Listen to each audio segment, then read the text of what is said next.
السلام عليكم ورحمة الله. الحمد لله نحمدك يا من أوضحت لنا سبل الهداية وأوزغت عن بصائرنا غشوة الغوايا ونصلي ونسلم على من أرسلت إلينا شاهدا ومبشرا ونذيرا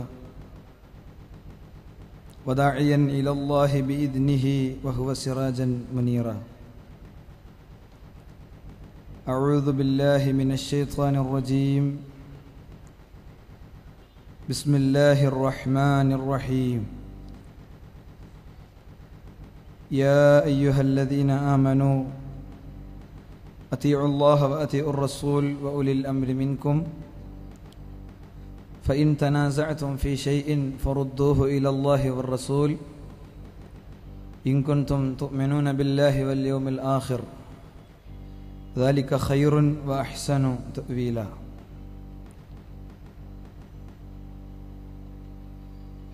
പതിനാറാമത് പ്രൊഫ്കോണിൻ്റെ 3-ാം ദിവസം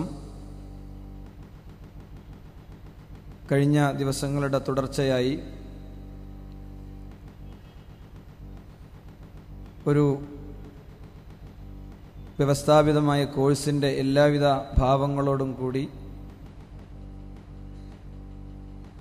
നമ്മൾ നടത്തിവരുന്ന ചർച്ചകളുടെ തുടർച്ചയിലേക്കാണ് ഞാൻ പ്രവേശിക്കേണ്ടത്. ലോകത്തുള്ള പലരുടെയും ഇഷ്ടം സമ്പാദിക്കാനും ചുറ്റുമുള്ള മനുഷ്യരുടെ സ്നേഹം നേടാനും സാധാരണഗതിയിൽ നന്നായി പരിശ്രമിക്കുന്നവരും അധ്വാനിക്കുന്നവരുമാണ് നമ്മളെല്ലാവരും.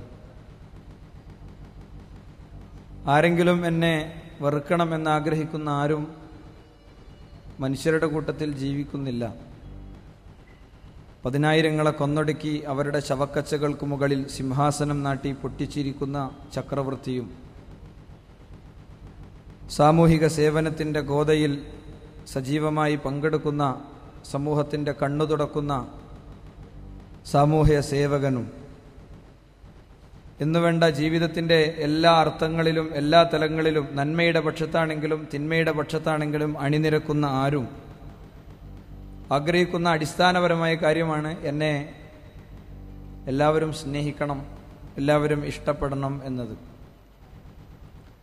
സ്വാഭാവികമായും ചുറ്റും ജീവിക്കുന്നവരുടെ ഇഷ്ടവും സ്നേഹവും സമ്പാദിക്കാൻ മനുഷ്യൻ പല രീതിയിലുള്ള കാര്യങ്ങൾ ചെയ്തുകൊണ്ടിരിക്കുന്നു, പല രീതിയിലുള്ള കാര്യങ്ങൾ കാട്ടിക്കൂട്ടിക്കൊണ്ടിരിക്കുന്നു. 50 പൈസയുടെ 2 മിഠായിയുമായി അയാൾ വീട്ടിലേക്ക് കയറി വരുന്നത് വീട്ടുവാതിൽക്കൽ തന്നെ കാത്തിരിക്കുന്ന തൻ്റെ പൊന്നോമനകളുടെ കയ്യിൽ അത് കൊടുക്കാനും 50 പൈസയുടെ മിഠായിയുടെ കവറ് തുറന്ന് അതവർ ചുണ്ടിലേക്ക് വെക്കുമ്പോൾ അവരുടെ മുഖത്തുണ്ടാകുന്ന സന്തോഷത്തിൻ്റെ മഴവില്ലുകൾ, സന്തോഷത്തിൻ്റെ പൂത്തിരികൾ അത് കാണാനും അത് ഒരനുഭൂതിയായി ഹൃദയത്തിലേക്ക് ഏറ്റെടുക്കാനും വേണ്ടിയാണ്. നമ്മൾ നമ്മുടെ ഫ്രണ്ട്സിനെ സന്തോഷിപ്പിക്കാനും അവരുടെ സ്നേഹം നേടാനും വേണ്ടി നമ്മൾ നമ്മളുടേതായ നിലക്ക് പല കാര്യങ്ങളും ചെയ്യാറുണ്ട്. രാഷ്ട്രീയ നേതാവിനെ സംതൃപ്തിപ്പെടുത്താൻ വേണ്ടി അധ്വാനിക്കുന്ന അനുയായികളും ജീവിതത്തിൻ്റെ വ്യത്യസ്ത തലങ്ങളിൽ ഇടപെടുന്നവരെ മുഴുവൻ സന്തോഷത്തിലേക്ക് എത്തിക്കാൻ വേണ്ടി പലജാതി കാര്യങ്ങൾ ചെയ്തുകൊണ്ടിരിക്കുന്ന ആളുകളെയും ഒക്കെ നമുക്കറിയാം. പക്ഷേ അടിസ്ഥാനപരമായി നമ്മളെല്ലാവരും ഉറ്റാലോചിക്കേണ്ടുന്ന വളരെ ഗൗരവതരമായ ഒരു വിഷയം, നമുക്ക് ജീവിതത്തിൻ്റെ എല്ലാ അർത്ഥത്തിലുമുള്ള സൗകര്യങ്ങളും സംവിധാനങ്ങളും ഒരുക്കിത്തന്ന സൃഷ്ടികർത്താവായ പടച്ചതമ്പുരാൻ ഇല്ലായ്മയിൽ നിന്ന് നമ്മളെ സൃഷ്ടിക്കുകയും എല്ലാ അർത്ഥത്തിലും സമ്പൂർണതയിലേക്ക് നമ്മളെ എത്തിക്കുകയും ചെയ്ത പടച്ചതമ്പുരാൻ, ആ പടച്ചതമ്പുരാന്റെ ഇഷ്ടത്തിനും സ്നേഹത്തിനും വേണ്ടി നമ്മൾ എന്ത് ചെയ്തു എന്നത് ഏറെ ആലോചിക്കേണ്ടതാണ്. ഒന്നുമല്ലാത്ത ഒരു കാലഘട്ടവും ഒന്നുമല്ലാത്ത ഒരു അവസ്ഥയും ഏത് മനുഷ്യനെ സംബന്ധിച്ചിടത്തോളവും ഉണ്ട്. മാതാവിൻ്റെയും പിതാവിൻ്റെയും വിശുദ്ധ ശാരീരിക ബന്ധങ്ങളിൽ നിന്ന് തെറിച്ചു വീഴുന്ന ജീവിതയാത്രയുടെ ആരംഭത്തിൽ മനുഷ്യൻ ആദ്യം ഇന്ദ്രിയ തുള്ളികൾക്കുള്ളിൽ ഒളിച്ചിരുന്ന ഒന്നായിരുന്നു. മാതാവിന്റെ ശരീരത്തിൽ നിന്ന് വിസർജിക്കപ്പെട്ട ഇന്ദ്രിയത്തുള്ളികളിൽ ഏറ്റവും വേഗതയുള്ള ഒന്ന്, പിതാവിന്റെ ശരീരത്തിൽ നിന്ന് വിസർജിക്കപ്പെട്ട ഇന്ദ്രിയത്തുള്ളികളിൽ ഏറ്റവും വേഗതയുള്ള ഒന്ന് മാതാവിന്റെ അണ്ഡവുമായി കൂടിച്ചേരുന്ന ഒരു കാലഘട്ടം ജനിച്ച് ജീവിക്കുന്ന മുഴുവൻ മനുഷ്യർക്കും ഉണ്ടായിക്കൊണ്ടിരിക്കുന്നുണ്ട്. ഇത്തരം സങ്കീർണമായ പ്രക്രിയകളെ അതിജീവിച്ച് നമുക്ക് ജീവനും ജന്മവും ജീവിതമാർഗവും സൃഷ്ടിച്ചു തന്ന പടച്ചതമ്പുരാന്റെ ഇഷ്ടം സമ്പാദിക്കാനും അവൻ എന്നെ ഇഷ്ടപ്പെട്ടിട്ടുണ്ടോ, അള്ളാഹുവിന്റെ സ്നേഹം ഞാൻ നേടിയിട്ടുണ്ടോ എന്നോ ചിന്തിക്കാൻ പോലും ജീവിതത്തിൽ നമുക്ക് എത്ര പേർക്ക് കഴിഞ്ഞിട്ടുണ്ട് എന്നത് ഈ ഒരു സെഷനിലെ ഏറ്റവും ആദ്യത്തെ ഒരു ചോദ്യമായി നമ്മൾ നമ്മുടെ മനസ്സിലേക്ക് ചേർത്തു വെക്കേണ്ടതാണ്. പലരുടെയും ഇഷ്ടവും പലരുടെയും സ്നേഹവും പലരുടെയും തൃപ്തിയും ഉറപ്പുവരുത്താൻ വേണ്ടി പല നിലക്കുള്ള സാക്രിഫൈസുകൾ ജീവിതത്തിൽ ഏറ്റെടുക്കുന്ന നമ്മളോട് ചോദിക്കുക, എനിക്ക് കണ്ണും കാതും കിഡ്നിയും തലച്ചോറും കരളും ഒക്കെ നൽകി എന്നെ വ്യവസ്ഥാപിതമായ രൂപത്തിൽ മനുഷ്യനായി സൃഷ്ടിച്ച പടച്ചതമ്പുരാൻ അവന്റെ തൃപ്തിയും അവന്റെ ഇഷ്ടവും സമ്പാദിക്കാൻ ഞാൻ എന്തു ചെയ്തു? ജീവിതത്തിൽ അതൊരു അജണ്ടയായിരുന്നു. കോളേജിൽ പോകൽ ഒരു അജണ്ടയായിരുന്നു. സെമസ്റ്റർ എക്സാമിനേഷനുകളെ ഫേസ് ചെയ്യൽ ഒരു അജണ്ടയായിരുന്നു. അതല്ലെങ്കിൽ ഇതേപോലത്തെ നൂറുകണക്കിന് കാര്യങ്ങൾ ജീവിതത്തിൽ ഒരു വിഷയമായി എടുത്തതാണ്. എന്നാൽ ആകാശങ്ങൾക്കുപരിയില്ലെന്ന് പടച്ച റബ്ബിന്റെ തൃപ്തിയുടെ അംഗീകാരത്തിന്റെ മഹത്തായ സർട്ടിഫിക്കറ്റ് എന്റെ മേൽ ലഭ്യമാകാൻ എന്തെങ്കിലും ഞാൻ ചെയ്തിരുന്നോ എന്നത് ഏറെ ഗൗരവത്തോടുകൂടെ നമ്മൾ ആലോചിക്കേണ്ടതാണ്. നമുക്കേറെ സന്തോഷത്തോടുകൂടെ പറയാം, പ്രൊഫ്കോണിൽ പങ്കെടുക്കുന്ന ആളുകൾ എന്നുള്ള നിലക്ക് നമുക്ക് പറയാം, പടച്ച റബ്ബിന്റെ തൃപ്തിക്കു വേണ്ടി ഞാൻ തെരഞ്ഞെടുത്ത കാര്യമാണ് പ്രൊഫ്കോൺ എന്ന്, ഇതേപോലത്തെ കാര്യങ്ങൾ എന്ന്. മഹാനായ റസൂലുള്ളാഹി സ്വല്ലല്ലാഹു അലൈഹി വസല്ലം തങ്ങൾ പഠിപ്പിച്ച വളരെ പ്രസിദ്ധമായ ഒരു ഹദീസുണ്ട്. ഇദാ ഹബ്ബല്ലാഹു അബ്ദൻ യുനാദി ജിബ്രീല. അള്ളാഹു ഒരടിമയെ ഇഷ്ടപ്പെട്ടാൽ അള്ളാഹു ജിബ്രീൽ അലൈഹിസ്സലാമയെ വിളിക്കും. ജിബ്രീൽ അലൈഹിസ്സലാമയെ വിളിച്ചിട്ട് പറയും, ഇന്നി ഉഹിബ്ബു ഫുലാനൻ, ഞാൻ ഇന്നാലിന്റെ വ്യക്തിയെ ഇഷ്ടപ്പെട്ടിട്ടുണ്ട്, ഫഹബിബുഹു, അതുകൊണ്ട് അയാളെ നീയും ഇഷ്ടപ്പെടുക.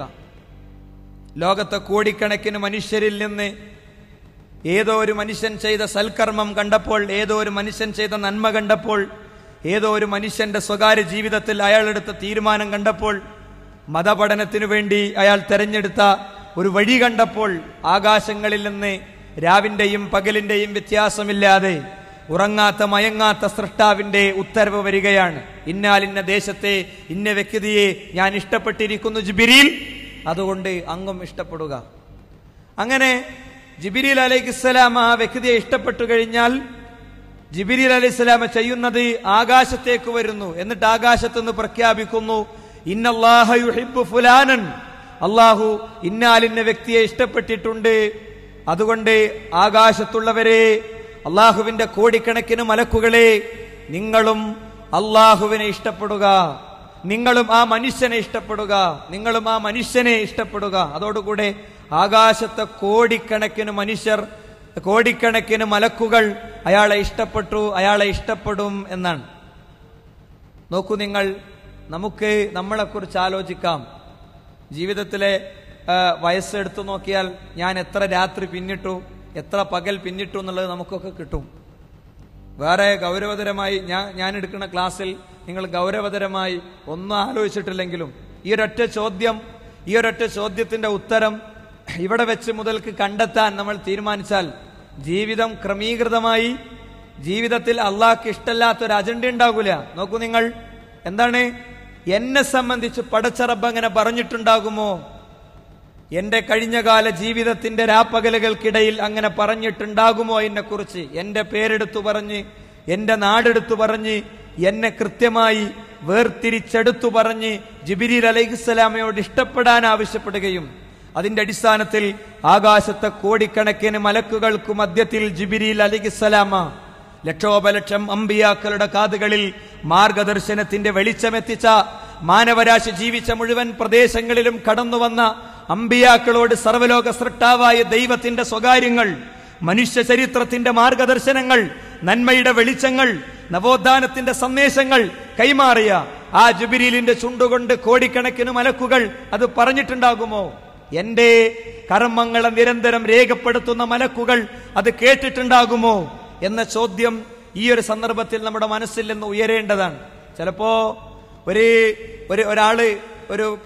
ഒരാൾക്ക് വേണ്ടി ബസ്സിൽ നിന്നൊരു സീറ്റിൽ നിന്ന് എണീറ്റ് കൊടുക്കലായിരിക്കും, അല്ലേ?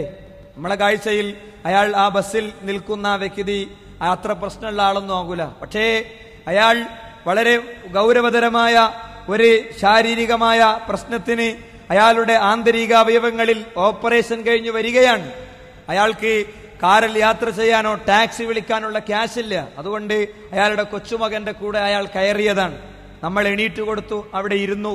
ഒരുപക്ഷെ ആ ഇരുത്തം നടക്കുമ്പോൾ ആകാശങ്ങളിൽ നിന്ന് വിളിയാളമുണ്ടാകും. അതല്ലെങ്കിൽ പട്ടിണി കിടക്കുന്ന ഒരു മനുഷ്യനാണ് എന്നറിഞ്ഞപ്പോൾ പട്ടിണി കിടക്കുന്ന ആ മനുഷ്യന്റെ വയറിന്റെ വിളി കേട്ട് നമ്മുടെ കയ്യിലുണ്ടായിരുന്ന പോക്കറ്റ് മണിയിൽ നിന്ന് വിലപ്പെട്ട ഒരു സംഖ്യ അയാൾക്ക് കൊടുത്തു. അതുമല്ലെങ്കിൽ മദ്യപിക്കുന്ന സ്വന്തം ക്ലാസ്മേറ്റിനെ കണ്ടപ്പോൾ അവന്റെ മനസ്സിൽ സ്വാഭാവികമായ വേദനയുണ്ടായി. അവന്റെ അക്കാഡമിക്സ് തകർന്ന് മദ്യപാനിയായി അവന്റെ നാട്ടിലെ ഫുട്പാത്തിൽ അവൻ കടക്കുമല്ലോ എന്ന വേദനയല്ല, മറിച്ച് നിന്നെ സൃഷ്ടിച്ച ഒരു സൃഷ്ടാവുണ്ട്. നിന്റെ ചുണ്ടിന്റെ അകത്തുകൂടെ നിന്റെ അന്നനാളങ്ങളിലേക്കും ആമാശയത്തിലേക്കും എന്തു പോകണം എന്തു പോകണ്ട എന്ന് നിനക്ക് തീരുമാനം പറഞ്ഞു തന്ന സൃഷ്ടികർത്താവുണ്ട്.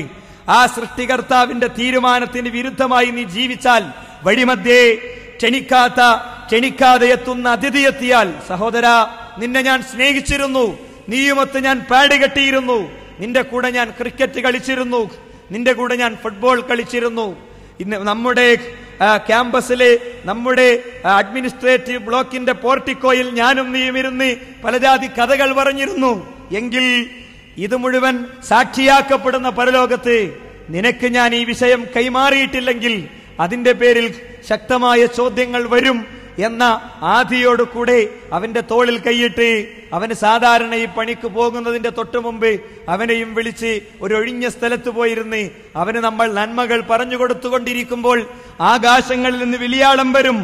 പ്രേമസല്ലാപങ്ങൾക്കും അതേപോലെ തന്നെ വൃത്തികേടുകൾക്കും മാത്രം ഉപയോഗിക്കുന്ന പുൽത്തകിടിയിൽ കണ്ടോ ആ രണ്ട് വ്യക്തികൾ, അവർ നന്മ സംസാരിച്ചു കൊണ്ടിരിക്കുകയാണ്. അതുകൊണ്ട് ബീവറേജ് കോർപ്പറേഷന്റെ ക്യൂവിലേക്ക് പുറപ്പെടും മുമ്പ് സ്വന്തം സുഹൃത്തിനെ വിളിച്ചിരുത്തി സംസാരിച്ച അയാളെ ഞാൻ ഇഷ്ടപ്പെട്ടിരിക്കുന്നു. ആകാശത്തെ പടച്ച, ഭൂമിയെ പടച്ച, കടലിലെ അത്ഭുതകരമായ കാഴ്ചകളെ പടച്ച ആന മുതൽ ആറ്റം മുതൽ ആന വരെയുള്ള സൃഷ്ടി പ്രപഞ്ചങ്ങളെ സൃഷ്ടിച്ച സൃഷ്ടികർത്താവായ ഞാൻ അവനെ ഇഷ്ടപ്പെട്ടിരിക്കുന്നുവെന്ന അംഗീകാരത്തിന്റെ വിളിയാളം വരും എന്നാണ് സുഹൃത്തുക്കളെ. ഇനി നോക്കൂ നിങ്ങൾ, ഇതേ ഹദീസിന്റെ രണ്ടാമത്തെ ഭാഗത്ത് കാണാം. ഇതേ ഹദീസിന്റെ രണ്ടാമത്തെ ഭാഗത്ത് നമുക്ക് വായിക്കാം. ഫൈദാ അബ്ഗളല്ലാഹു അബ്ദൻ, അല്ലാഹു ഒരടിമയോട് കോപിച്ചാൽ, ഒരടിമയെ പടച്ച റബ്ബ് അവനോട് ദേഷ്യപ്പെട്ടാൽ, യുനാദി ജിബ്രീല, അല്ലാഹു ജിബ്രീൽ അലൈഹിസ്സലാമയെ വിളിക്കും. ജിബ്രീൽ അലൈഹിസ്സലാമയെ വിളിച്ചതിന്റെ ശേഷം ജിബ്രീലിനോട് പറയും, ഇന്നാലിന്ന വ്യക്തിയോട് ഞാൻ കോപിച്ചിരിക്കുന്നു, അവനെ ഞാൻ വെറുത്തിരിക്കുന്നു, അവനെ എനിക്കിഷ്ടമല്ല. അല്ലാഹു സംസാരിക്കുകയാണ്. സർവ ലോകങ്ങളുടെയും സൃഷ്ടാവായ പടച്ചതമ്പുരാൻ സംസാരിക്കുകയാണ്. ജിബ്രീൽ അലൈഹിസ്സലാമ അതോടുകൂടെ അയാളെ വെറുക്കുന്നു, നീയും വെറുക്കുക എന്ന ആവശ്യം വരുമ്പോൾ എന്നിട്ട് നോക്കൂ സുഹൃത്തുക്കളെ, നിങ്ങൾ അതാ ജിബ്രീൽ അലൈഹിസ്സലാമ ആകാശലോകങ്ങളിലേക്ക് കടന്നു വരികയാണ്.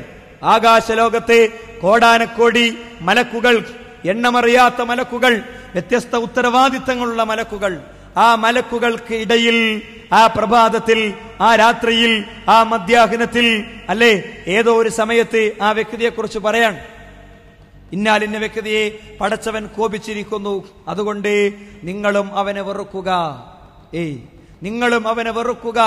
മുഖം മിനുക്കി വസ്ത്രം ധരിച്ച് ഷർട്ട് അയൺ ചെയ്യുമ്പോൾ അയാളുടെ മനസ്സ് അയാളോട് പറഞ്ഞത്, ഇന്ന് നിന്റെ ഈ വസ്ത്രവും നീ മുഖത്ത് പുരട്ടുന്ന ക്രീമുകളും നിന്റെ ശരീരത്തിന്റെ സൗന്ദര്യവും കണ്ട് ബസ് സ്റ്റാൻഡിൽ നിന്ന്, ബസ് സ്റ്റോപ്പിൽ നിന്ന്, ബസ്സിൽ നിന്ന്, ലാബിൽ നിന്ന് ആ പെൺകുട്ടിയുടെ മനം കുളിർക്കണമെന്ന അള്ളാഹുവിന് ഇഷ്ടമില്ലാത്ത അജണ്ട അവൻ തെരഞ്ഞെടുത്തുകൊണ്ടിരിക്കുമ്പോൾ ഒരുപക്ഷെ പടച്ചറബിന്റെ പ്രഖ്യാപനം വരികയാണ്, ഞാൻ ഇന്നാലിന്ന വ്യക്തിയെ വെറുത്തിരിക്കുന്നുവെന്ന്. കൈകളിൽ ഏലസ് കെട്ടി, കൈകളിൽ ഉറുക്കുകെട്ടി, അരയിൽ ചരട് കെട്ടി ഭൂമിയെയും സർവ്വതിനെയും സൃഷ്ടിച്ചു പരിപാലിച്ച സൃഷ്ടികർത്താവിനു പകരം ജീവിതത്തിന്റെ സങ്കടങ്ങളെയും ജീവിതത്തിന്റെ വ്യതകളെയും ജീവിതത്തിന്റെ മോഹങ്ങളെയും ജീവിതത്തിലെ പുലരാനിരിക്കുന്ന സ്വപ്നങ്ങളെയും അത് കേവലം ചരടിലേക്കോ കേവലം ഉറുക്കിലേക്കോ കേവലം ഏലസിലേക്കോ പിന്നെ നിശ്ചയിച്ച മനുഷ്യൻ ആ കൈകളിൽ അത് കെട്ടുമ്പോൾ, കാലുകളിൽ അത് കെട്ടുമ്പോൾ, ശരീരത്തിൽ അത് ബന്ധിക്കുമ്പോൾ, ഭീമാ ഉമ്മച്ച എന്ന് വിളിച്ചുകൊണ്ടിരിക്കുമ്പോൾ, ജാരങ്ങളിലേക്ക് യാത്ര പുറപ്പെട്ടുകൊണ്ടിരിക്കുമ്പോൾ, സിയാറത്ത് ടൂറിന്റെ വാഹനത്തിലേക്ക് കാലെടുത്തു വെച്ചുകൊണ്ടിരിക്കുമ്പോൾ അതാ ആകാശങ്ങളിൽ നിന്ന് പ്രഖ്യാപനം വരുന്നു: നന്ദി കെട്ടവൻ, വൃത്തികെട്ടവൻ, സ്രഷ്ടാവിന്റെ നിയമങ്ങൾ സ്വീകരിക്കാൻ മനസ്സില്ലാത്തവൻ, അതുകൊണ്ട് അവനെ നിങ്ങൾ വെറുക്കുക എന്ന് അള്ളാഹുവിങ്കൽ നിന്നുള്ള ഉത്തരവ് വന്നേക്കാം. പ്രിയപ്പെട്ടവരെ, ആരും കാണാത്ത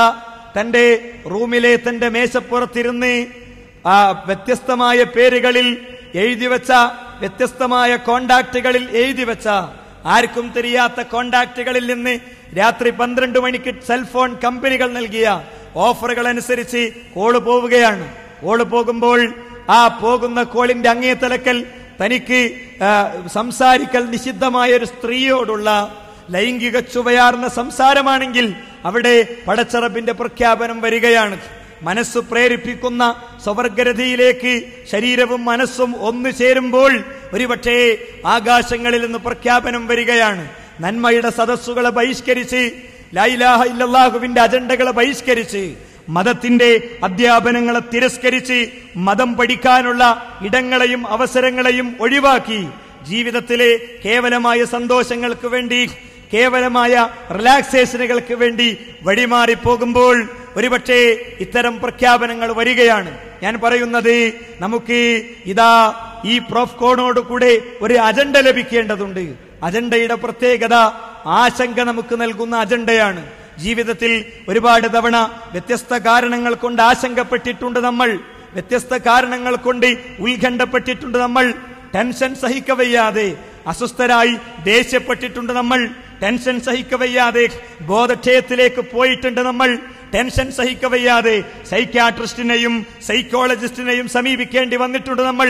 ചിലർക്കെങ്കിലും ആത്മഹത്യാ മുനമ്പുകളിലേക്ക്, മരണക്കൊമ്പുകളിലേക്ക് 1.5 മീറ്റർ കയറെടുത്ത് പോകേണ്ടി വന്നിട്ടുണ്ട്. അക്ഷരം പഠിക്കുന്ന കലാലയത്തിന്റെ ബിൽഡിങ്ങുകൾക്ക് മുകളിൽ നിന്ന് താഴേക്ക് ചാടേണ്ടി വന്നിട്ടുണ്ട്. പ്രിയപ്പെട്ടവരെ, ഈ ആശങ്കകളിൽ ഏതെങ്കിലും ഒരാശങ്ക എന്റെ സൃഷ്ടികർത്താവ് എന്നെ വെറുത്തിട്ടുണ്ടാകുമോ എന്ന ആശങ്കയായിരുന്നോ എന്നത് ആലോചിക്കേണ്ടതാണ്.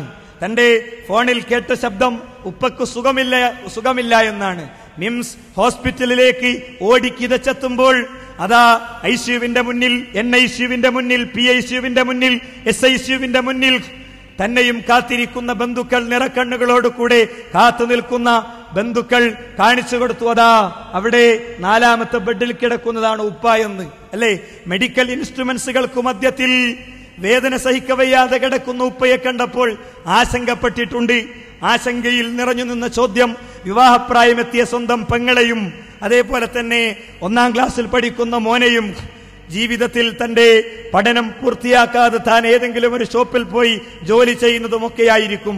24 ഇഞ്ച് സ്ക്രീനിന്റെ മുന്നിൽ ഇന്ത്യ വേൾഡ് കപ്പ് കളിക്കുമ്പോൾ പാഡ് കെട്ടിയ ക്രിക്കറ്റ് താരങ്ങളുടെ ബാറ്റിലേക്ക് നോക്കി ഇന്ത്യ ടാർഗറ്റ് അച്ചീവ് ചെയ്യുമോ, ഇന്ത്യ സ്കോർ മുറിച്ചു കടക്കുമോ എന്ന ആശങ്കയോടുകൂടെ ആശങ്കപ്പെട്ടിട്ടുണ്ട്. ചോദിക്കുക മനസ്സിനോട്, വിലയിരുത്തുക മനസ്സിനോട്. മറ്റൊരുത്തൻ കുറ്റക്കാരനാണെന്ന് പറയും മുമ്പ് മനസാക്ഷിയുടെ കോടതി മുറിയിൽ നമുക്ക് വേണ്ടി ഒരു വിചാരണ കോടതി തീർക്കാം. ആ വിചാരണ കോടതിയിലെ പ്രതി ഞാനാണ്. ആ വിചാരണ കോടതിയിലെ എന്നെ ചോദ്യം ചെയ്യുന്ന അഡ്വക്കേറ്റ് ഞാനാണ്. ആ വിചാരണ കോടതിയിൽ അവസാനം വിധി പറയേണ്ട ജഡ്ജിയും ഞാനാണ്. ആ വിചാരണ കോടതിയിൽ എന്റെ വിചാരണയ്ക്ക് സാക്ഷി നിൽക്കുന്നത് ആകാശത്തിന്റെ മേലാപ്പുകൾക്ക് മുകളിൽ, ആകാശത്തിന്റെ ഉന്നതങ്ങളിൽ, ആകാശത്തിന്റെ ഉപരികളിൽ, പ്രപഞ്ചത്തിന്റെ അപ്പുറത്ത് എന്റെ വിചാരണയും വിധിയും കാത്തു നിൽക്കുന്ന സൃഷ്ടികർത്താവാണ്. അവിടുത്തെ വിചാരണ എന്താണെന്നറിയോ? അവിടുത്തെ വിചാരണ ഞാൻ എത്രത്തോളം ശരിയായിട്ടുണ്ട് എന്നാണ്. സഹോദര, ഞാൻ എത്രത്തോളം ശരിയായിട്ടുണ്ട് എന്ന അജണ്ട വിചാരണക്കെടുക്കണമെങ്കിൽ നിങ്ങൾക്ക് നിങ്ങളുടെ ജീവിതത്തെ മാറ്റുരക്കാൻ കൃത്യമായ ഒരു പ്രമാണവും ഒരു തെളിവും ആവശ്യമാണ്. ഓരോരുത്തരും അവരുടെ ഇഷ്ടങ്ങൾക്കും അവരുടെ ഇച്ഛകൾക്കും അനുസരിച്ച് പോയാൽ സൃഷ്ടികർത്താവിന്റെ, പടച്ചവന്റെ ഇഷ്ടം ഒരിക്കലും നേടാൻ സാധ്യമാവുകയില്ല. അള്ളാഹുവിന്റെ ഇഷ്ടം നേടേണ്ടത്, അവന്റെ തൃപ്തി നേടേണ്ടത് കേവലം ആചാരങ്ങളിൽ ഒതുങ്ങുന്ന മന്ത്രങ്ങളിലും പ്രാർത്ഥനകളിലും ഒതുങ്ങുന്ന മേഖലകളിൽ മാത്രമല്ല, സ്വകാര്യ ജീവിതത്തിൽ ആരംഭിച്ച് സാമൂഹിക ജീവിതത്തിൽ അവസാനിക്കുന്ന, വ്യക്തി ജീവിതത്തിൽ തുടങ്ങി കുടുംബജീവിതത്തിലൂടെ വ്യാപിക്കുന്ന, കണ്ണിന്റെയും കാതിന്റെയും ചുണ്ടിന്റെയും പഞ്ചേന്ദ്രിയങ്ങളുടെയും ഇച്ഛ തീരുമാനിക്കേണ്ടത് എന്റെ മനസ്സല്ല. ഇസ്ലാം മനുഷ്യനെ നന്മയിൽ കെട്ടിയിട്ടത് അങ്ങനെയാണ്. എന്റെ കണ്ണിന്റെ ഇഷ്ടം തീരുമാനിക്കേണ്ടത് എന്റെ കണ്ണല്ല, എന്റെ കാതിന്റെ ഇഷ്ടം തീരുമാനിക്കേണ്ടത് എന്റെ കാതല്ല, എന്റെ ചിന്തയുടെ ഇഷ്ടം തീരുമാനിക്കേണ്ടത് ഞാനല്ല, എന്റെ കാലിന്റെ ഇഷ്ടം തീരുമാനിക്കേണ്ടത് ഞാനല്ല. മറിച്ച് മനുഷ്യന്റെ അന്തസംഘർഷങ്ങളെ അറിയുന്ന സൃഷ്ടികർത്താവായ പടച്ചതമ്പുരാൻ മനുഷ്യന്റെ കണ്ണിന്റെയും കാതിന്റെയും കാലിന്റെയും ഇച്ഛകളുടെയും ആചാരങ്ങളുടെയും ക്രമങ്ങളുടെയും ജീവിതത്തിന്റെയും പദ്ധതികളുടെയും വ്യവഹാരങ്ങളുടെയും സ്വഭാവങ്ങളുടെയും രാഷ്ട്രീയത്തിന്റെയും എന്നുവേണ്ട സർവമാന അജണ്ടകളെയും അക്ഷരാർത്ഥത്തിൽ പഠിപ്പിച്ചിട്ടുണ്ട്. അത് കൃത്യമായി വിശദീകരിച്ചിട്ടുണ്ട്. അത് ഉൾക്കൊള്ളുന്ന വിശാല പ്രപഞ്ചത്തെയാണ് പ്രമാണങ്ങൾ എന്ന് നമ്മൾ വിളിക്കുന്നത്. ആ പ്രമാണങ്ങൾ ഏതാണ് മുസ്ലിമിന്റെ പ്രമാണം, ഏതാണ് മുസ്ലിമിന്റെ പ്രമാണമെന്ന ചോദ്യത്തിന്റെ ഉത്തരമായി വരുന്ന ആയത്ത് നമുക്ക് മനപ്പാടമുണ്ടാകണം. ഏതുപോലെ മനപ്പാടമുണ്ടാകണം? സച്ചിൻ ടെണ്ടുൽക്കറിന്റെ കരിയറിൽ അയാൾ അടിക്കാൻ പോകുന്ന സെഞ്ചുറി എത്രയാണെന്ന് അറിയാത്തവർ നമുക്കിടയിലില്ല. അയാൾക്ക് എത്ര വയസ്സായി, അയാൾ എത്ര സെഞ്ചുറി നേടി, അയാൾ ഏറ്റവും ടോപ്പ് ഇന്നിംഗ്സ് എവിടെയായിരുന്നു, അല്ലേ? ധോണി ഇന്ത്യൻ ക്രിക്കറ്റ് ചരിത്രത്തിലേക്ക് എന്ന് വന്നു? ലയൺ മെസ്സി ഏറ്റവും കൂടുതൽ ഗോളടിച്ചത് എവിടെയാണ്?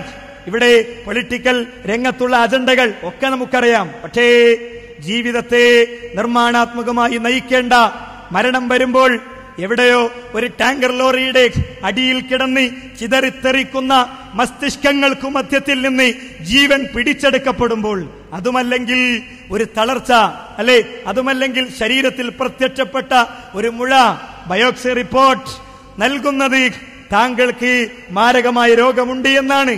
ഇത്തരം അവസ്ഥകളിലേക്ക് നമ്മൾ എത്തിപ്പെടുന്ന സാഹചര്യങ്ങൾക്ക് മുമ്പ് അടിസ്ഥാനപരമായി മനപ്പാടമാക്കേണ്ട കുറെ ആയത്തുകളുണ്ട്, കുറെ ഹദീസുകളുണ്ട്. അപ്പോ നമ്മുടെ കയ്യിൽ ഒരു ഡയറി ഉണ്ടാകും.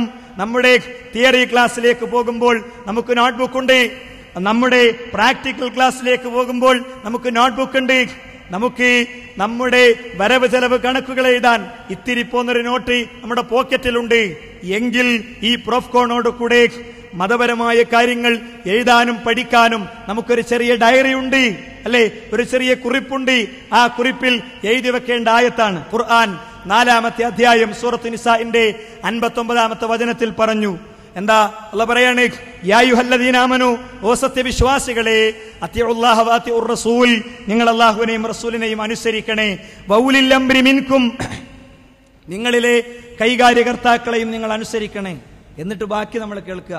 മുസ്ലിം സമുദായത്തിൽ നടക്കുന്ന അന്തസംഘർഷങ്ങളെക്കുറിച്ചും തർക്കങ്ങളെക്കുറിച്ചും പ്രശ്നങ്ങളെക്കുറിച്ചും നമ്മൾ ഏറ്റവും അവസാനിപ്പിച്ച കമന്റ് എന്താ അറിയോ? ഇതൊന്നും ശരിയല്ല, ഇതൊന്നൊരു ശരിയായ പരിപാടിയാണെന്ന് എനിക്ക് അഭിപ്രായമല്ല. മുസ്ലിങ്ങൾക്കിടയിൽ തന്നെയുള്ള പ്രശ്നങ്ങൾ പറഞ്ഞിട്ട് വെറുതെ ഇവിടെ ഇതര മതസമൂഹങ്ങളില്ലേ, അവർക്കിടയിൽ നമ്മൾ എന്തിനാ വഷളാകണമെന്നാണ്, അല്ലേ? ഇങ്ങനെ പലജാതി കമന്റ് വരാറുണ്ട്. എങ്കിൽ പടച്ച റബ്ബ്, മനുഷ്യന്റെ മനസ്സറിയണ പടച്ച റബ്ബ് അതിൽ പറഞ്ഞ പരിഹാരം എന്താ അറിയോ? ഫൈൻ തനാസഅതും ഫീ ഷൈഇൻ, മതത്തിൽ നിങ്ങൾക്കിടയിൽ വല്ല തർക്കവുമുണ്ടോ, ഫറുദ്ദുഹു ഇലല്ലാഹി വറസൂൽ, ആ തർക്കത്തെ നിങ്ങൾ മടക്കേണ്ടത് അല്ലാഹുവിലേക്കും റസൂലിലേക്കുമാണ്. അതാണ് പ്രമാണം.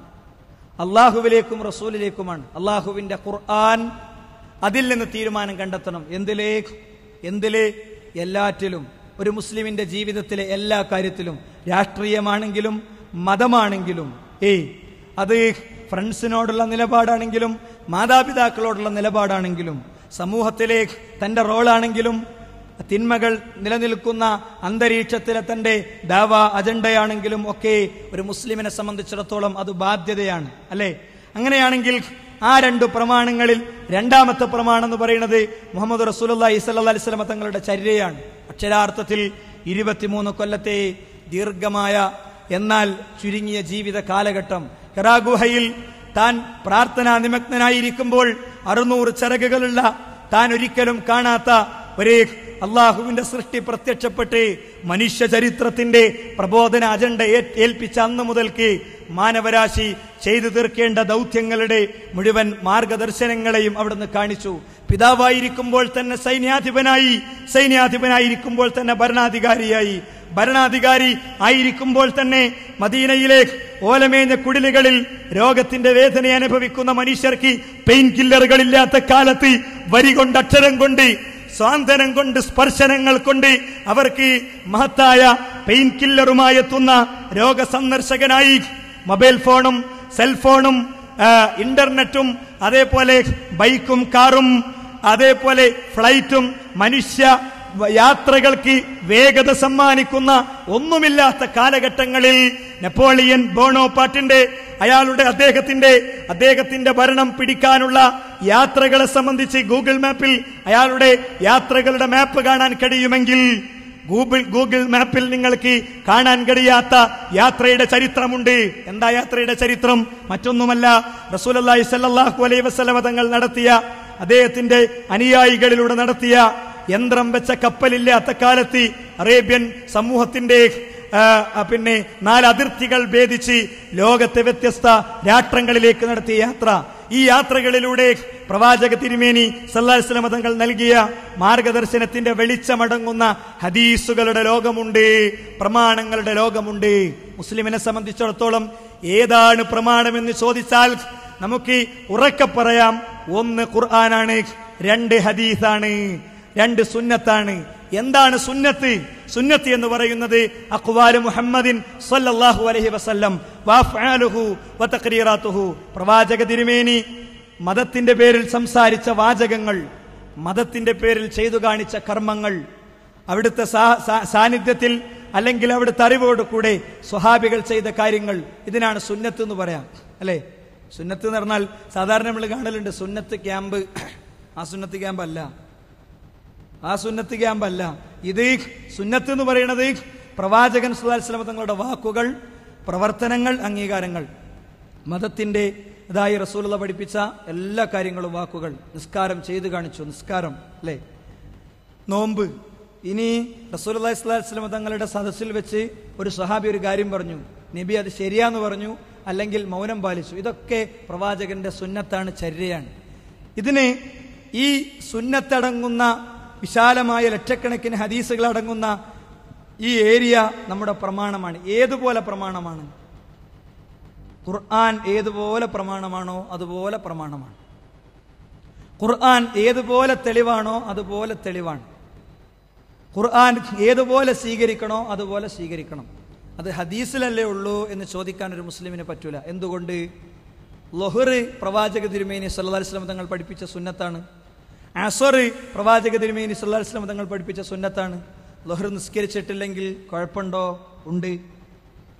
ളുഹർ ഒഴിവാക്കിയാൽ ശിക്ഷ ഉണ്ടോ? ശിക്ഷ ഉണ്ട്. ഒഴിവാക്കുന്നതിന്റെ മാനസികാവസ്ഥക്കനുസരിച്ച് ചിലപ്പോൾ കാഫർ വരെ ആകും. അപ്പോ ഒരു കാര്യം നമ്മളിവിടെ പുനർനിർണയിക്കുക. അതെന്താ? പുനർനിർണയിക്കേണ്ട കാര്യം എന്താ? നമ്മൾ പുനർനിർണയിച്ച് മനസ്സിലാക്കുക, ചെയ്താൽ കൂലിയുള്ളതും ചെയ്തിട്ടില്ലെങ്കിൽ ശിക്ഷയില്ലാത്തതും എന്ന് പറയുന്ന സുന്നത്തല്ല ഇസ്ലാമികമായി പറയുന്ന സുന്നത്ത്. അതിന് ഉസൂലുൽ ഫിഖ്ഹിന്റെയും ഉസൂലുൽ ഹദീസിന്റെയും നിദാന ശാസ്ത്രങ്ങളുടെയും ഒക്കെ നിർവചനം അനുസരിച്ച് പറയുന്ന പേര് മുസ്തഹബ് എന്നാണ്. മുസ്തഹബ്. ഇവിടെ സുന്നത്ത് എന്ന് പറയുന്നത് ഖുർആനിലെ ആയത്ത് പോലെ ഹദീസ് പോലെ നമുക്ക് പ്രധാനപ്പെട്ടതാണ്. ഖുർആനിലെ എല്ലാ ആയത്തും നിർബന്ധമാണോ? അല്ല. നിർബന്ധമുള്ള ആയത്തുണ്ട്, ചെയ്താൽ പുണ്യം കിട്ടുന്നതുണ്ട്, ഒഴിവാക്കിയ കുറ്റം കിട്ടാത്തതുണ്ട്. കടം എഴുതി വെക്കുക എന്ന് ഖുർആൻ ആവശ്യപ്പെട്ടു. കടം എഴുതി വെച്ചിട്ടില്ലെങ്കിൽ കുറ്റം കിട്ടുമോ? കിട്ടൂല. നിസ്കരിക്കുക എന്ന് ഖുർആൻ ആവശ്യപ്പെട്ടു. നിസ്കരിച്ചിട്ടില്ലെങ്കിൽ കുറ്റം കിട്ടുമോ? കിട്ടും. അതേപോലെ തന്നെ ഹദീസിലുണ്ട്. ഹദീസിൽ പറയുന്ന എല്ലാ കാര്യവും നിർബന്ധമല്ല. എല്ലാ കാര്യവും ചെയ്താൽ കൂലിയുള്ളതും ചെയ്തിട്ടില്ലെങ്കിൽ കുഴപ്പമില്ലാത്തതുമല്ല. അതുകൊണ്ട് നിർവചനത്തിൽ കടന്ന് കെട്ടിത്തിരിഞ്ഞ് നമ്മൾ വിഷമമുണ്ടാകുന്നതിന് പകരം ഒറ്റവാചകത്തിൽ മനസ്സിലാക്കുക, ഖുർആനിലും ഹദീസിലും പറഞ്ഞത് രണ്ടും വഹയാണ്. എന്താ വഹി? പടച്ചോൻ കൊടുത്തയച്ച കാര്യങ്ങളാണ്. ഖുർആനിൽ പറഞ്ഞ വഹീന്റെ പ്രത്യേകത അതിലെ അക്ഷരവും ആശയവും ഒക്കെ അള്ളാഹു കൊടുത്തയച്ചതാണ്. എന്നാൽ ഹദീസിൽ ഉള്ളത് റസൂലുള്ളാഹി സ്വല്ലല്ലാഹി അലൈഹി വസല്ലം തങ്ങൾക്ക് അള്ളാഹു പ്രത്യേകം തോന്നിപ്പിക്കുകയും റസൂലുള്ളാഹി സ്വല്ലല്ലാഹി അലൈഹി വസല്ലം തങ്ങൾക്ക് ജിബ്രീൽ അലൈഹിസ്സലാം മുഖേന അള്ളാഹുവിന്റെ റസൂലിന്റെ അടുക്കൽ കൊണ്ടുവന്ന് കൊടുക്കുകയും വാചകം നബി സംസാരിക്കുകയും ചെയ്തതാണ്. രണ്ടും പ്രമാണമാണ് എന്ന് പറയുമ്പോൾ രണ്ടും തമ്മിൽ വ്യത്യാസങ്ങളില്ലേ? രണ്ടും തമ്മിൽ ഒരുപാട് വ്യത്യാസങ്ങളുണ്ട്. പക്ഷേ ഒരു വിഷയത്തിൽ വ്യത്യാസമില്ല. ഒതന്റിസിറ്റിയുടെ കാര്യത്തിൽ, പ്രാമാണികതയുടെ കാര്യത്തിൽ ഒരു വ്യത്യാസവുമില്ല. ഹദീസിലാണെങ്കിലും ഖുർആനിലാണെങ്കിലും തുല്യമാണ്. കാരണം ജിബ്രീൽ അലൈഹിസ്സലാമ ഖുർആൻ കൊണ്ടുവന്നു കൊടുത്ത അതേ ജിബ്രീൽ അലൈഹിസ്സലാമ തന്നെയാണ് ഹദീസും കൊണ്ടുവന്നു കൊടുത്തത്. ഞാൻ അതിന്റെ തെളിവിലേക്ക് വരുന്നു. കാന ജിബ്രീലു യൻസിലു അലൈഹി ബിസ്സുന്ന, ജിബ്രീൽ അലൈഹിസ്സലാം സുന്നത്തും കൊണ്ടുവരാറുണ്ടായിരുന്നു. കമാ യൻസിലു അലൈഹി ബിൽ ഖുർആൻ, ഖുർആനും കൊണ്ടുവരുന്നത് പോലെ. അപ്പോ കേവലം ഖുർആനിലെ 6000 ചില്ലാൻ ആയത്ത് പഠിപ്പിക്കാനല്ല ജിബ്രീൽ അലൈഹിസ്സലാം റസൂലുള്ളാഹി സ്വല്ലല്ലാഹി അലൈഹി വസല്ലം തങ്ങളുടെ അരികിൽ വന്നത്. പിന്നെ ഖുർആനിന്റെ വ്യാഖ്യാനം കൂടിയായ ഹദീസ് പഠിപ്പിക്കാനും യഥാർത്ഥത്തിൽ വന്നിട്ടുണ്ട്. അതുകൊണ്ട് തന്നെ അതിനെക്കുറിച്ച് റസൂലുള്ളാഹി സ്വല്ലല്ലാഹി അലൈഹി വസല്ലം തങ്ങൾ നമ്മളെ പഠിപ്പിച്ചു. അല ഇന്നി ഉതീതുൽ ഖുർആന വമിസ്ലഹു മഅഹു. ഞാൻ ഈ ക്ലാസ് പറയുന്ന ഒരു ഹദീസും നമുക്ക് അറിയാതിരിക്കാൻ പാടില്ല. എല്ലാ ഹദീസും നമ്മൾ പിന്നെ നോട്ട് ചെയ്തിട്ട് അത് പിന്നെ എടുത്ത് ബുഖാരി മുസ്ലിം ഒക്കെ അടങ്ങുന്ന ഹദീസുകളുടെ ട്രാൻസ്ലേഷൻ ഇംഗ്ലീഷിൽ ലഭ്യമാണ്, മലയാളത്തിൽ ലഭ്യമാണ്. നമുക്കൊരിക്കലും പടച്ചോനെ പഠിക്കാൻ അവസരം ഉണ്ടായിരുന്നില്ല എന്ന് പറയാൻ നമുക്ക് എന്തായാലും പറ്റൂല. മലയാളക്കരയിലെ മനുഷ്യന്മാർക്ക് പറ്റൂല, മലയാളക്കരയിലെ വിദ്യാർത്ഥി സമൂഹത്തിന് പ്രത്യേകിച്ചും പറ്റൂല. എന്താ? ഖുർആനും ഹദീസും പഠിക്കാൻ വിശാലമായ സൗകര്യമുണ്ട്. നിങ്ങൾക്ക് ഒറ്റായത്ത് നോക്കിയാൽ മതിയോ, അതിന് ആ നിലക്കുള്ള ഖുർആൻ പരിഭാഷകളുണ്ട്. വ്യാഖ്യാനം വേണോ, അതിന് ആ നിലക്കുള്ള ഖുർആൻ പരിഭാഷ ഉണ്ട്. അതൊക്കെ കെട്ടിയേറ്റി നടക്കാൻ ബുദ്ധിമുട്ടാണോ, മൊത്തം ഇതൊക്കെ MP3 ആക്കിയതുണ്ട്. MP3 ഇങ്ങനെ കേട്ടിരിക്കുമ്പോൾ ഉറക്കം വരുമോ? എന്നാൽ വീഡിയോ ചിത്രീകരണത്തോടു കൂടെ ഇതെല്ലാം ഉണ്ട്, അല്ലേ? ഇനി ഒന്നും വേണ്ട, ഇതിൻ്റെ ഒക്കെ കൊണ്ടു നടക്കാൻ വലിയ പാടാ. നമ്മുടെ സെൽഫോണിൽ, നമ്മുടെ PC-യിൽ, ഗൂഗിളിൽ കയറി ഏത് വിഷയം പഠിക്കണോ ജസ്റ്റ് സെർച്ച് കൊടുത്താൽ 1000കണക്കിന് സൈറ്റ് വരും. ആകെ ഒന്നേ ഉറപ്പിക്കേണ്ടതുള്ളൂ, ഇത് ജൂതന്റെ സൈറ്റല്ല, ഇത് ചതിക്കുഴികൾ ഒരുക്കുന്ന സൈറ്റല്ല, ഇത് കൃത്യമായി മൻഹജു സലഫിന്റെ അടിസ്ഥാനത്തിൽ, സലഫികളുടെ സമീപനത്തിന്റെ അടിസ്ഥാനത്തിലുള്ള സൈറ്റാണെന്ന് ഉറപ്പുവരുത്തേണ്ട കാര്യം മാത്രമേ നമുക്കുള്ളൂ. അതുകൊണ്ട് പഠിക്കാതിരിക്കാൻ പറ്റൂല. അതുകൊണ്ട് ഞാൻ പറയാ, റസൂലുള്ള പറയാണ്, അല ഇന്നി ഊതീതുൽ ഖുർആന വമിസ്ലഹു മഅഹു, എനിക്ക് ഖുർആൻ നൽകപ്പെട്ടിട്ടുണ്ട്, ഖുർആൻ പോലെ തന്നെ മറ്റൊന്നുകൂടെ നൽകപ്പെട്ടിട്ടുണ്ട്. ഖുർആൻ ഏതാ നമുക്കറിയാലോ, മറ്റൊന്ന് ഏതാ സുഹൃത്തുക്കളെ? അതാണ് ഹദീസ്. അതുകൊണ്ട് ഹദീസുകൾ വരുമ്പോൾ അത് ഹദീസല്ലേ എന്ന് പറയാൻ നമുക്ക് വകുപ്പില്ല. ഇനി ഞാൻ നിങ്ങളോട് പറയുന്നത് ഖുർആൻ പോലെ തന്നെ റസൂലുള്ളാഹി സ്വല്ലല്ലാഹി അലൈഹി വസല്ലം തങ്ങൾക്ക് കിട്ടിയ വഹിയാണ്, പ്രവാചകന്റെ അരികിൽ കിട്ടിയ വഹിയാണ് ഹദീസ് എന്നതിന് 3 തെളിവ് ഞാൻ പറയാൻ പോകുന്നു. ഹദീസിൽ നിന്നുള്ള തെളിവല്ല, ഖുർആനിൽ നിന്നുള്ള തെളിവാണ് പറയാൻ പോകുന്നത്. 1, കഅബാലയം മുസ്ലിങ്ങൾക്ക് ഖിബലയായി കിട്ടുന്നതിന്റെ മുൻപ് മുസ്ലിങ്ങൾ ഖിബലയായി ഉപയോഗിച്ചിരുന്നത് ബൈത്തുൽ മുഖദ്ദസ്, ഫലസ്തീനിലെ ബൈത്തുൽ മുഖദ്ദസ് ആണ്. മുസ്ലിം യുവത്വത്തിന്റെ രോദനങ്ങൾ ഉയരുന്ന, മുസ്ലിം ബാല്യങ്ങളുടെ രക്തസാക്ഷി ജനാസകൾക്ക് മുസ്ലിങ്ങൾ ഒരുപാട് തവണ നമസ്കരിക്കേണ്ടി വന്ന, 1000കണക്കിന് വിധവകളെയും 10000കണക്കിന് അനാഥകളെയും സൃഷ്ടിച്ച പോരാട്ടങ്ങളുടെ തുടർച്ചകൾ നടക്കുന്ന ഫലസ്തീനിലെ ഓർമ്മകൾ അള്ളാഹു അവിടുത്തെ മുസ്ലിങ്ങൾക്ക് സംരക്ഷണവും സുരക്ഷിതത്വവും ലാ ഇലാഹ ഇല്ലല്ലാഹുവിന്റെ അടിസ്ഥാനത്തിലുള്ള നേതൃനിരകളെയും പ്രദാനം ചെയ്യുമാറാകട്ടെ. ആ ഫലസ്തീനിലുള്ള ബൈത്തുൽ മുഖദ്ദസ്, അവിടേക്കാണ് വിശ്വാസികൾ തിരിഞ്ഞു നിസ്കരിച്ചത്. അതായിരുന്നു അവരുടെ ഖിബല. പക്ഷേ ഒരു ദിവസം റസൂലുള്ളാഹിന്റെ സ്വഹാബത്തും നബിയും കഅബാലയത്തിലേക്ക് മാറുകയാണ്. കഅബാലയത്തിലേക്ക് മാറിയപ്പോൾ വലിയ ടോക്ക് ഉണ്ടായി. എന്താ ടോക്ക്? മനുഷ്യന്റെ ഒരു മാനസികാവസ്ഥയാണത്. എന്താ? ഇന്നലെ ഒന്ന് പറഞ്ഞു, ഇന്ന് വേറെ ഒന്ന് പറഞ്ഞു. ഓരോ ദിവസവും പുതിയ ഓരോ കാര്യം പറയലാണ് ഇവന്റെ പരിപാടി. പുതിയ പുതിയ കാര്യങ്ങൾ പറയാം, അല്ലേ? പുതിയ കാര്യങ്ങൾ കേൾക്കുമ്പോൾ നമുക്കും ചിലപ്പോൾ അങ്ങനെയാണ്. എന്താ ഇത്? കഴിഞ്ഞ റമദാൻ മാസത്തിൽ ആ വിഷയത്തെക്കുറിച്ച് അങ്ങനെയല്ലല്ലോ ഉണ്ടായത്, ഈ റമദാൻ മാസത്തിൽ ഇതാ അങ്ങനെ. 25 കൊല്ലം ഞാൻ ചൊല്ലിയ ആ ദിക്ർ ലൈഫാണെന്ന് ഇപ്പോൾ ഒരാൾ വന്ന് പറഞ്ഞാൽ നടക്കുമോ? ആരെങ്കിലും ഒരാൾ വന്ന് പറഞ്ഞാൽ നടക്കൂല. പക്ഷേ പ്രാമാണികമായി ഇത് പഠിച്ച് ഒരാൾ ആ വിഷയം അവതരിപ്പിച്ചാൽ അയാളെ ജീവിതത്തിന്റെ നേരെ ആക്രമണം നടത്തലല്ല അതിന്റെ പരിഹാരം. നേരെ മറിച്ച് അയാൾ പറഞ്ഞത് ശരിയാണോ എന്ന് പരിശോധിച്ച് അത് ജീവിതത്തിലേക്ക് കൊണ്ടുവരലാണ്, അല്ലേ? അതാണ് മുസ്ലിമിന്റെ നിലപാട്. വൈദാ സമിഉ മാ ഉൻസില ഇലർ റസൂൽ, റസൂലിലേക്ക് അവതരിക്കപ്പെട്ടതവർ കേട്ടാൽ തറാ അയ്യുനുഹും തഫീളു മിനദ്ദമഇ, നബിയേ അവരുടെ കണ്ണുകൾ ചാലിട്ടൊഴുകുന്നത് അങ്ങേക്കു കാണാം. അറിയില്ലായിരുന്നു സുഗന്ധം പുരട്ടി ഒരു സ്ത്രീക്ക് അന്യപുരുഷന്മാരുടെ മധ്യത്തിലേക്ക് പോകാൻ പറ്റില്ല എന്നത് എനിക്കറിയില്ലായിരുന്നു. ഇതാ ബോധ്യപ്പെട്ടിരിക്കുന്നു, ഞാൻ തിരുത്തിയിരിക്കുന്നു. എൻ്റെ ഷെൽഫിൽ നിന്ന് ആ സ്പ്രേയുടെ കുപ്പി ഞാൻ മാറ്റുകയാണ്. അറിയില്ലായിരുന്നു വസ്ത്രം നെരിയാണിക്ക് താഴെ പോയാൽ പടച്ചറബ് നോക്കുകയില്ല, അവൻ ശുദ്ധീകരിക്കുകയില്ല, നരകത്തിലായിരിക്കും ആ ഭാഗമെന്നത് എനിക്കറിയില്ലായിരുന്നു. അല്ലാ ഇതാ ബോധ്യപ്പെട്ടിരിക്കുന്നു, കണ്ണുകൾ നിറയുന്നു. എന്നിട്ട് പറയുന്നു യഖൂലൂന ആമന്ന, ഞങ്ങൾ വിശ്വസിച്ചിരിക്കുന്നു എന്ന്. അറിയില്ലായിരുന്നു ഉമ്മച്ചിയോടത് പറയാൻ പറ്റില്ലെന്ന്, ഉമ്മച്ചിയോട് തട്ടിക്കയറാൻ പറ്റില്ലെന്ന്. ഇപ്പോൾ ഇതാ ബോധ്യപ്പെട്ടിരിക്കുന്നു, ഞാൻ തിരുത്തിയിരിക്കുന്നു. അറിയില്ലായിരുന്നു അശ്ലീല ഫിലിമുകളിലേക്കും സിനിമകളിലേക്കും പോകാൻ പാടില്ല എന്ന്. ഇതാ ഇപ്പോൾ തിരുത്തിയിരിക്കുന്നു. ഇതായിരിക്കണം നമ്മുടെ ലൈന്. സ്വഹാബത്ത് അങ്ങനെ ആയതുകൊണ്ട് ബൈത്തുൽ മുഖദ്ദസിലേക്ക് തിരിഞ്ഞ് നിസ്കരിക്കണ ആളുകളോട് റസൂൽ പറഞ്ഞു, ഇതാ ഇതാ ഇന്നു മുതൽ ഇങ്ങോട്ട് തിരിഞ്ഞ് നിസ്കരിക്കണം. ഒരു പ്രശ്നമല്ല, റെഡി നടന്നു. നിങ്ങൾ നോക്കൂ, മരുഭൂമിയിലെ ഒരു ടെന്റിൽ അവർ നിസ്കരിച്ചുകൊണ്ടിരിക്കുമ്പോൾ മദീനത്തുനിന്ന്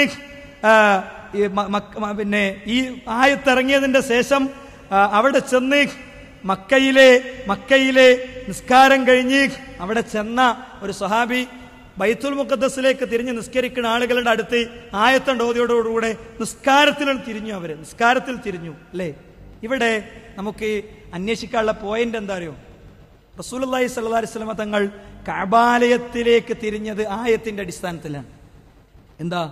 ഖദ് നറാ തഖല്ലബു വജ്ഹിക ഫിസ് സമാ വല നുവല്ലിയന്നക ഖിബ്ലതൻ തർലഹാ ഫവല്ലി വജ്ഹക ശത്റൽ മസ്ജിദിൽ ഹറാം. എന്താ നബിയെ, കഅബാലയത്തിലേക്ക് തിരിയാനുള്ള ആഗ്രഹവുമായി അങ്ങയുടെ കണ്ണുകൾ ആകാശത്ത് ജിബ്രീലിനെ തിരയുന്നത് ഞാൻ കാണുന്നു. അതുകൊണ്ട് നിങ്ങൾ ഈ കഅബാലയത്തിലേക്ക് തിരിഞ്ഞോളൂ എന്ന് ഖുർആനിൽ ആയത്തുണ്ട്. പക്ഷേ ബൈത്തുൽ മുഖദ്ദസിലേക്ക് തിരിഞ്ഞോളൂ എന്ന് ആയത്തുണ്ടോ? ബൈത്തുൽ മുഖദ്ദസിലേക്ക് തിരിഞ്ഞോളൂ എന്ന് ആയത്തില്ല. അപ്പോൾ ബൈത്തുൽ മുഖദ്ദസിലേക്ക് തിരിയാൻ നബി സ്വന്തം ഇഷ്ടപ്രകാരം തിരിഞ്ഞതാണോ? അങ്ങനെ ആകൂല.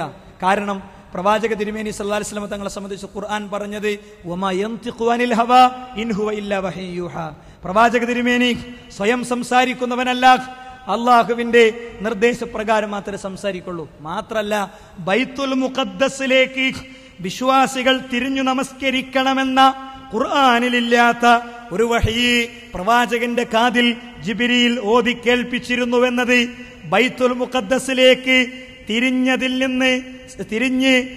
അതിന്റെ ശേഷം കഅബാലയത്തിലേക്ക് തിരിഞ്ഞത് വിവാദമായപ്പോൾ ഖുർആൻ പറഞ്ഞിട്ടുണ്ട്, വമാ ജഅലൽ ഖിബ്ലതല്ലതി കുൻത അലൈഹാ ഇല്ലാ ലിനഅലമ മൻ യത്തബിഉർ റസൂൽ മിമ്മൻ യൻഖലിബു അലാ ഖിബൈഹി വഇൻ കാനത് ലകബീറ ഇല്ലാ അലല്ലദീന ഹദല്ലാഹ് വമാ ജഅലൽ ഖിബ്ലതല്ലതി കുൻത അലൈഹാ.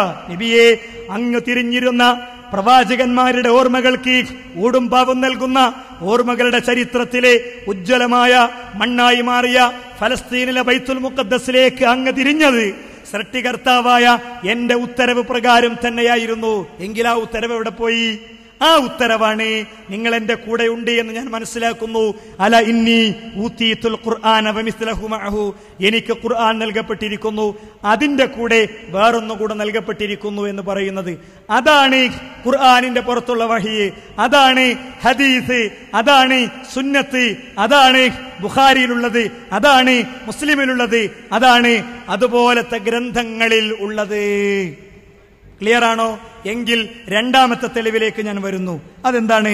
പ്രവാചക തിരുമേനി സല്ലല്ലാഹു അലൈഹി വസല്ലം തങ്ങൾ യുദ്ധത്തിന്റെ കാര്യത്തിൽ യുണൈറ്റഡ് നാഷണൽ ഓർഗനൈസേഷന് പോലും പ്രഖ്യാപിക്കാൻ കഴിയാത്ത വിധമുള്ള മനഃശാസ്ത്രപരമായ മാനുഷിക മുഖമുള്ള യുദ്ധ ചാർട്ടർ പ്രഖ്യാപിച്ചയാളാണ്. വഴിയിൽ നിങ്ങൾ നിൽക്കുന്ന ആളുകളെ ഉപദ്രവിക്കരുത്, സ്ത്രീകളെ കുട്ടികളെ നിങ്ങൾ ആക്രമിക്കരുത്, പൂജാരികളെയും പൂജാമഠങ്ങളിൽ പ്രാർത്ഥിക്കുന്നവരെയും അതിക്രമിക്കരുത് എന്നൊക്കെ സൈന്യാധിപനായി നേതാവായി പഠിപ്പിച്ച പ്രവാചക തിരുമേനിയുടെ അണികൾ ഫലവൃക്ഷങ്ങൾ വെട്ടി നശിപ്പിക്കുകയോ ആ നാടിന്റെ സമ്പൽ വ്യവസ്ഥയുടെ മുകളിൽ ഇടപെടുകയോ ചെയ്യുമായിരുന്നില്ല. പക്ഷേ തബൂക്ക് യുദ്ധത്തിൽ അങ്ങനെ ചെയ്യേണ്ടി വന്നു. പറഞ്ഞാൽ ദീർഘിച്ചു പോകും. അതിന്റെ കാരണം റസൂലുള്ളാഹി സ്വല്ലല്ലാഹു അലൈഹി വസല്ലം തങ്ങളുടെ അനുയായികൾക്ക് അത് ചെയ്യേണ്ടി വന്നു നബിയുടെ ഉത്തരവ് പ്രകാരം. അപ്പോ ജൂതന്മാർ വളരെ സമർത്ഥമായ പ്രചാരണം അഴിച്ചുവിട്ടു. ഇത്രയും കാലം മുഹമ്മദ് പാലിച്ച തത്വങ്ങളെ ഞങ്ങളെ പരാജയപ്പെടുത്താൻ വേണ്ടി അവൻ പൊളിച്ചെഴുതിയിരിക്കുന്നു എന്നെത്തിയപ്പോ അത് അള്ളാഹു തിരുത്തുകയാണ്. എന്താണെന്ന് തിരുത്തിയത്? വമാ ഖതഅതും മിൻ ലീനത്തിൻ ഔ തറക്തുമുഹാ ഖായിമതൻ അലാ ഉസൂലിഹാ ഫബിഇദ്നില്ലാഹി വലിയുഖ്സിയൽ ഫാസിഖീൻ. ഇതാ ഒരു ഈത്തപ്പന മരത്തെയും നിങ്ങൾ മുറിച്ചിട്ടുമില്ല, ഒന്നിനെയും നിങ്ങൾ ഒഴിവാക്കിയിട്ടുമില്ല, ഇല്ലാ ബിഇദ്നില്ലാ, അള്ളാഹുവിന്റെ അനുമതിയില്ലാതെ.